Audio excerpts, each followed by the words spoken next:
Good morning, students. Welcome back. Hope you will be fine and healthy. Let's continue chapter 4, legislature. In last videos, you have also studied about the meaning of legislature and you have also studied about the composition of Lok Sabha and Rajya Sabha. You also complete their power and function in last videos. Now we have to be new topic, that composition, powers and function of the parliament. As you know that parliament is the supreme authority of India. Here we have to be discussion about the power and function and their composition. यहाँ पर हम लोग discuss करेंगे जो parliament है, parliament की compositions के बारे में, पार्लियामेंट के जो फंक्शंस है, फंक्शंस के बारे में यहाँ पर हम लोग कंप्लीट करने का प्रयास करेंगे और हम लोग जानेंगे कि किस तरीके से जो हमारी पार्लियामेंट है वो हमारे लिए रूल रेगुलेशन बनाती है. Let's continue the composition of parliament. सबसे पहले हम लोग बात करते हैं पार्लियामेंट की कंपोजिशन के बारे में. As you know that there are mainly two houses of the parliament. हमारी पार्लियामेंट की टू हाउसेज हैं. The first is Lok Sabha and second is Rajya Sabha. Lok Sabha, Rajya Sabha, इनकी कंपोजिशंस के बारे में लास्ट वीडियोस में आपने कंप्लीट देखा था कि Lok Sabha, Rajya Sabha. But we have to be discussion here briefly about the composition of Lok Sabha and Rajya Sabha because we are studying here the composition of parliament और there are mainly two houses, Lok Sabha and Rajya Sabha. सबसे पहले बात करते हैं हम लोग लोकसभा की कंपोजिशंस के बारे में. As you know that Lok Sabha is the lower house of parliament. Parliament का निम्न सदन माना जाता है इसे. As you know that most of the powers are used by the Lok Sabha. Lok Sabha is also powerful. So let's continue about the formation of Lok Sabha. Maximum number of members. Maximum number of members की अगर हम बात करें, संविधान की शुरुआत में अगर हम बात करें लोकसभा के मेंबर की संख्या 500 अकॉर्डिंग टू आर्टिकल 81. आर्टिकल 81 के अकॉर्डिंग अगर हम बात करें 500 डिसाइड की गई थी कि लोकसभा के मेंबर की संख्या 500 रहेगी. बट बाद में 31st अमेंडमेंट हुआ. 31st अमेंडमेंट के बाद मैक्सिमम नंबर ऑफ मेंबर्स 552 552 रख दी गई सदस्यों की संख्या. अगर हम बात करें एट प्रेजेंट 545 हमारे एमपीज हैं जो कहां से चूज किए जाते हैं, जो इलेक्ट किए जाते हैं डिफरेंट कॉन्स्टिट्यूएंसी से. ये लोकसभा के मेंबर है 545. इनमें से 545 में से अब 543 हैं. ये क्या होते हैं? ये इलेक्टेड होते हैं जिनको डायरेक्ट इलेक्शन सिस्टम के द्वारा लोगों के द्वारा डायरेक्ट रूप से चूज किया जाता है, चुना जाता है जिनको. And 2 are nominated from Anglo Indian community by the president. और जो 2 मेंबर हैं ये एंग्लो इंडियन कम्युनिटी से मनोनीत किए जाते हैं by the president of India. President of India के द्वारा. That is the composition of Lok Sabha. As you know about the tenure of Lok Sabha 5 year, you know quorum 1/10 members must be present to fulfill the quorum of Lok Sabha. And you have also studied about the qualification of Lok Sabha member. You want to become a member of Lok Sabha. Some are general qualification related to this that you have to be earlier studied. The first, he should be a citizen of India, or he or she should not declare mentally disabled. He or she should not hold any profitable office. The main is age. He must be 25 years or above. 25 years या above होना चाहिए minimum age के लिए. The second house is Rajya Sabha. अब बात करते हैं राज्यसभा के बारे में. Rajya Sabha is the upper house of parliament. Parliament का अपर हाउस कहते हैं इसको, हम लोग उच्च सदन कहते हैं. It is also called permanent house. इसे परमानेंट हाउस भी कहते हैं because it does not dissolve any time. क्योंकि इसको हम लोग डिसॉल्व नहीं कर सकते. लोकसभा को हम लोग डिसॉल्व कर सकते हैं बट राज्यसभा डिसॉल्व नहीं होती है. इसको हम लोग बंद नहीं कर सकते बीच में, इसलिए इसको हम लोग परमानेंट हाउस भी कहते हैं. बात करते हैं कंपोजिशंस के बारे में. मैक्सिमम नंबर ऑफ मेंबर्स की बात करें 250 एमपीज हो सकते हैं हमारे राज्यसभा में, ज्यादा से ज्यादा 250. एट प्रेजेंट कितने हैं? 245 है. और ये 245 इनमें से 238 इलेक्टेड है. इनको पीपल ने इलेक्ट नहीं किया, ना ही इनका डायरेक्ट इलेक्शन हुआ. इनको इलेक्ट किया गया है इनडायरेक्ट इलेक्टोरल सिस्टम के द्वारा. You can say that our representative elected the member of Rajya Sabha. So this is called the Council of State. Rajya Sabha को हम Council of States भी कहते हैं because we do not elect these our representative elect Rajya Sabha member. तो 238 elected हैं and 12 are nominated 12 member वो होते हैं जो नॉमिनेटेड होते हैं राज्यसभा में by the president of India. President of India के द्वारा इनको नॉमिनेट किया जाता है। Those person who are expert in art, science, music and other sphere of life that they become member of Rajya Sabha. 12 member वो होते हैं जो कला में, संगीत में, साहित्य में या किसी भी फील्ड में जिन्होंने काफी अच्छी प्रसिद्धि प्राप्त की है, काफी अच्छा काम किया है, ऐसे 12 मेंबर को राष्ट्रपति के द्वारा राज्यसभा का सदस्य मनोनीत किया जाता है। इलेक्ट नहीं होते इनको, बल्कि नॉमिनेट किया जाता है। That is the composition of Rajya Sabha. Both को अगर हम मिलाते हैं लोकसभा राज्यसभा को, that is the composition of parliament. यदि हम इन दोनों के कंपोजिशन की बात करते हैं तो that is the composition of parliament. That is the composition of parliament that we have to be study about this in earlier videos that detail about Lok Sabha and Rajya Sabha. Now we have to be discussion about powers and function of the parliament. यहाँ पर हम बात करेंगे powers and function of the parliament. As you know that parliament is the supreme authority of India. What are the power and function that have to be used by the parliament? That we have to be discussion here. कौन कौन सी power हमारी parliament use करती है, यहाँ पर बात करते हैं इनके बारे में।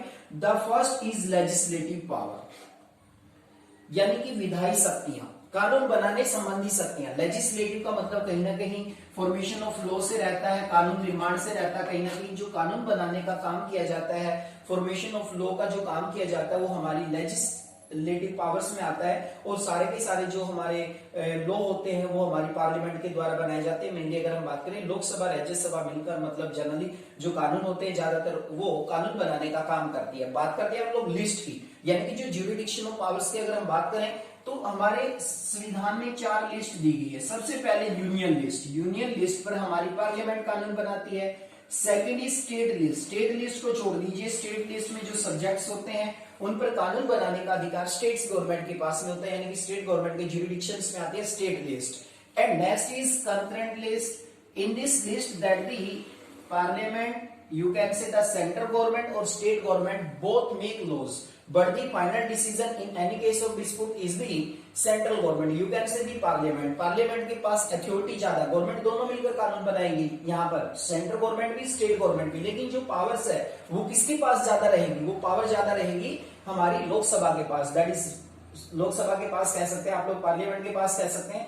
यूनियन लिस्ट पर अपनी सारे के सारे जो सब्जेक्ट्स लाइक दैट फाइनेंस का मामला है, कोई बैंकिंग का मामला है, अपनी देश की सुरक्षा का मामला है, all these subject are include in union list. इन पर रूल बनाएगी तो वो हमारी पार्लियामेंट बनाएगी। स्टेट लिस्ट पर स्टेट गवर्नमेंट रूल बनाती है, इसको हटा देते हैं हम लोग यहाँ से। कॉन्करेंट लिस्ट, कॉन्करेंट लिस्ट पर both government, state and central government can make law on this list, but any case of dispute the final authority was given by the parliament. यहाँ पर भी देखिए आप लोग, पार्लियामेंट को कहीं ना कहीं ज्यादा पावर्स दी गई है कंकरेंट लिस्ट में भी। And the third is read jury list. अगर हम बात करें यहाँ पर, ये जो हमारी सूची होती है, जो न्यू इन्वेंशंस होते हैं, नए सब्जेक्ट्स होते हैं, उसको इसमें इंक्लूड किया जाता है। और only the central government, only parliament can make laws on this list. इस लिस्ट पर केवल हमारी पार्लियामेंट ही कानून बना सकती है। तो that is the most important, these are the legislative power of our parliament. अगर हम बात करें, ये सारी की सारी जो पावर्स हैं वो हमारी लेजिस्लेटिव पावर कहलाती है, हमारी पार्लियामेंट की, यानी कि जो भी लॉज बनते हैं देश में, वो कानून बनाने की जो फाइनल अथॉरिटी है वो हमारी पार्लियामेंट के पास। अधिकतर जो कानून होते हैं वो हमारी पार्लियामेंट बनाती है। The second is financial powers, वित्तीय शक्तियां, धन संबंधी शक्तियां। फाइनेंशियल पावर, वित्तीय शक्तियां, यानी जो फाइनेंस होता है, कंट्री का जो फाइनेंस है उसके ऊपर भी पूर्ण रूप से हमारी पार्लियामेंट का कंट्रोल रहता है। पार्लियामेंट की अनुमति के बिना गवर्नमेंट भी खर्च नहीं कर सकती, यहां तक कि किसी प्रकार का कोई टैक्स भी नहीं लगाया जा सकता। तो अगर हम बात करें फाइनेंशियल पावर, फाइनेंशियल पावर में हमारी पार्लियामेंट बहुत ही शक्तिशाली है। और जनरली अगर हम एक पर्टिकुलर हाउस की बात करते हैं तो फाइनेंशियल पावर में कहीं ना कहीं लोकसभा को ज्यादा पावर्स दी गई हैं देन राज्यसभा। राज्यसभा केवल किसी भी बिल को 14 डेज के लिए, जो फाइनेंशियल बिल होता है उसको रोक सकती है। यहां तक कि जो फाइनेंशियल बिल होता है it also represent only in Lok Sabha, Lok Sabha में रिप्रेजेंट किया जाएगा इसको। तो कहीं ना कहीं अगर हम बात करें देश की जो वित्तीय शक्तियां हैं, देश का जो वित्त है, उसके ऊपर कंप्लीट रूप से हमारी पार्लियामेंट का ही कंट्रोल रहता है। And the next is executive power, यानी कि कार्यपालिका शक्तियां, यानी कि जो हमारी एग्जीक्यूटिव होती है उसके ऊपर भी पूर्ण रूप से कंट्रोल करने का, जो मंत्रिमंडल होता है उसके ऊपर पूर्ण रूप से कंट्रोल करने का जो काम होता है वो भी हमारी पार्लियामेंट के द्वारा किया जाता है। That is the executive power of the parliament. And the next is judicial power. Judicial means related to justice, न्याय संबंधी शक्तियां। यहाँ पर मैंने एक वर्ड्स लिखा हुआ है इम्पीचमेंट। इम्पीचमेंट का मतलब होता है महाभियोग, महाभियोग लगाने का। यानी कि यहां तक कि जो हमारी पार्लियामेंट है ये इम्पीचमेंट के द्वारा प्रेसिडेंट को, वाइस प्रेसिडेंट को, जजेस of supreme court and high court को भी उनके पद से रिमूव कर सकती है। कौन सी प्रक्रिया के द्वारा? इम्पीचमेंट के द्वारा। इम्पीचमेंट बोलते हैं महाभियोग। यहां तक कि जो हमारे जस्टिस होते हैं, चाहे वो सुप्रीम कोर्ट का जस्टिस है या हाई कोर्ट का जस्टिस है, कहीं ना कहीं यदि उनके काम में किसी प्रकार की कोई खामी आती है तो हमारी जो पार्लियामेंट है उसके पास पावर है उसको रिमूव करने का, उसके पद से हटाने का। This is called impeachment. यानी कि जो पद से हटाने की जो प्रक्रिया उसको हम लोग इम्पीचमेंट कहते हैं, कि महाभियोग कहा जाता है। महाभियोग का प्रयोग करके यानी कि हमारी पार्लियामेंट चाहे सुप्रीम कोर्ट का जज है, हाई कोर्ट का जज है, प्रेसिडेंट है या वाइस प्रेसिडेंट है, उसको भी पद से हटा सकती है। The next is electoral power. Electoral power का मतलब है चुनावी शक्तियां।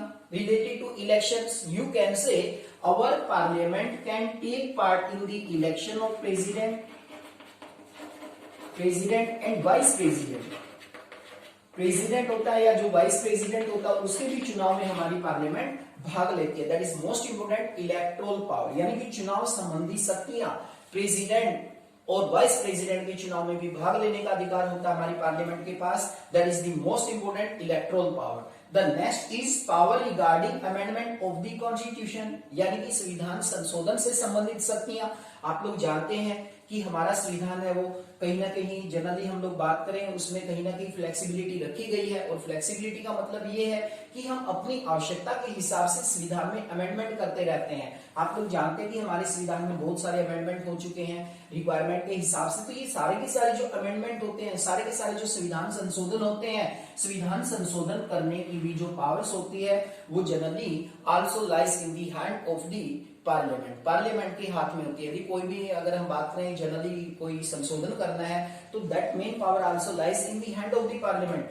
बट अगर हम बात करें किसी विशेष संशोधन की, किसी स्पेसिफिक पार्ट में यदि संशोधन करना चाहता है in which that the state permission also include. यानी कि वहां पर अगर हम बात करें जो हमारी स्टेट लेजिस्लेटिव असेंबली होती है, एमएलए होते हैं, उनको भी इंक्लूड किया जाता है संविधान संशोधन में।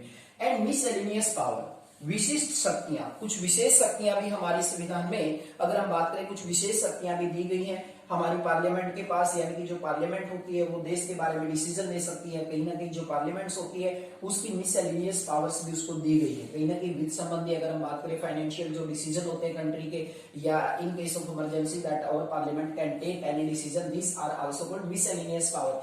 These are the mainly power and function. The first topic composition, power and function of the parliament. Completely अगर हम बात करें लोकसभा राज्यसभा की हमने यहाँ पर बात की, फिर हमने कंप्लीट यहाँ पर पावर एंड फंक्शंस के बारे में बात की। Legislative power, financial power, executive power, judicial power, all these power are used by the Parliament of India. This is the most important and interesting topic. You must have to be remember. This is the most important question, as you know that you are living in a democratic country and we have to be follow democratic system in India. So you must have to be remember about the power and function of the parliament. That is the most important topic, students.